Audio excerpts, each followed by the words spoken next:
उन सभी शख्सियात को ऑन करते हैं और वो हमें ऑन करते हैं। नूरुल हसन बड़े मशहूर एक्टर जी हाँ, और डायरेक्टर और कॉम्पेयर हैं, जी हाँ, वो हमारे रेडियो पाकिस्तान के ट्रेन हैं। बिल्कुल तलत ठीक। हुसैन जो तलत हैं हुसैन, वो हमारे रेडियो पाकिस्तान मरहूम के तारिक ट्रेन हैं। अजीज, मरहूम तारक नदीम मलिक साहब जो हैं नदीम वो मलिक, हमारे रेडियो पाकिस्तान के उमर हैं। शरीफ उमर मरहूम, शरीफ, मतलब बहुत एक बहरोज अनएंडिंग सब्जवारी, बिल्कुल, अनएंडिंग ज़िया लिस्ट है। मोहिउद्दीन, जी सभी, बिल्कुल बिल्कुल, बिल्कुल। बिल्कुल। बसर साहब ये तो बड़ी आपने अच्छी बात की है। तो मुस्तकबिल करीब में कोई चीज़, कोई ऐसी चीज़ रेडियो के अंदर जो आप लाना चाह रहे हो कि यार इस तरफ आना, मुझे इतलात मिली और मैंने खुद विजिट भी किया कि आप पॉडकास्ट भी वहाँ पर करवा रहे हैं। जी तो कैसा रिस्पॉन्स आपको मिल रहा है?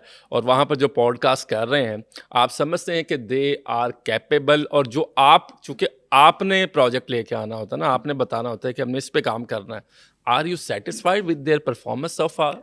अच्छा, ये आपके सवाल का जवाब देने से पहले मैं एक बात और करना चाहूँगा इसमें मैं जो कोई पॉडकास्ट नहीं वहाँ का लेना चाह नहीं रहा, मैं नहीं इसलिए मेंशन कर रहा हूँ क्योंकि ज़ाहिर है इंटरव्यू सब सुनेंगे, मेरे भी जी कॉलीग्स जी हैं। जी जी जी। तो मैं बस्सा साहब से कोई पॉडकास्ट की रिक्वेस्ट नहीं कर रहा, मैं उनका यहाँ पे पॉडकास्ट कर रहा हूँ। Sir please. अच्छा, उसमें ये है कि पार्शली जो आपने पहले बात की थी उसके हवाले से मैं बात करूँगा।